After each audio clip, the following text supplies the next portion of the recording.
తెలుగుదేశం పార్టీలో కోవట్టులు పార్టీలో ఉన్న అసలైన నేతలను ఇబ్బందులు పెడుతున్నారని ఈ విషయం ఎవరూ చెప్పింది కాదు. సాక్షాత్తు దెందులూరు ఎమ్మెల్యే చింతమనేని ప్రభాకర్ తెలిపారు. టీడీపీలో అనేక మంది కోవట్టులున్నారంటూ చింతమనేని ప్రభాకర్ సంచలన వ్యాఖ్యలు చేశారు. వారితో తాము ఇబ్బందులు పడుతున్నామని అన్నారు. కోవట్ల వల్ల టీడీపీలో దీర్ఘకాలం నుంచి ఉన్న కార్యకర్తలు పార్టీ కష్టకాలంలో ఉన్నప్పుడు జెండాను వదలకుండా పట్టుకుని అనేక కేసులను ఎదుర్కొన్న వారు నేడు కోవట్ల దెబ్బకు ఇబ్బందులు పడుతున్నారన్నారు.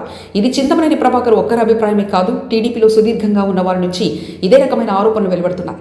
కూటమిగా ఆంధ్రప్రదేశ్లో టీడీపీ, బీజేపీ, జనసేన ఉన్నాయి. అయితే ఇందులో వైసీపీ నేతలు కొందరు గత ఎన్నికల్లో అధికారంలోకి వచ్చిన వెంటనే కూటమి లేని ఏదో ఒక పార్టీలో చేరిపోతున్నారు. ప్రధానంగా టీడీపీలో చేరేందుకు ప్రయత్నిస్తున్నారు. వారి అవసరాన్ని గుర్తించిన పార్టీ నాయకత్వం కొందరిని చేర్చుకుంటుంది, మరికొందరికి నో చెప్తుంది. టీడీపీలోకి నో ఎంట్రీ చెప్పడంతో నేతలు బీజేపీ, జనసేనను ఆశ్రయిస్తున్నారు. కూటమిలోని మిత్రపక్షాలు కావడంతో వారి విషయంలో ప్రభుత్వం కూడా ఏమీ చేయలేకపోతుంది. దీంతో గత ప్రభుత్వంలో తమను ఇబ్బందులు పెట్టిన వారు ఈ ప్రభుత్వంలోని ఏదో ఒక పార్టీలో దూరి తమను తాము కాపాడుకోవడమే కాకుండా అసలైన టీడీపీ నేతలను కూడా ఇబ్బందులు పెడుతున్నారు.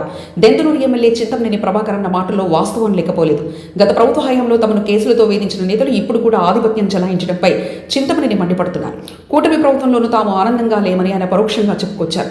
తమను బాధపెట్టిన నేతలను ఏమీ చేయకుండా వదిలేయడమే కాకుండా వారిని పార్టీలో చేర్చుకోవడానికి కూడా చింతమనేని ప్రభాకర్ అభ్యంతరం వ్యక్తం చేస్తున్నారు. అందుకే అసలైన కార్యకర్తలు అన్ని రకాలుగా ఇబ్బందులు పడుతున్నారు.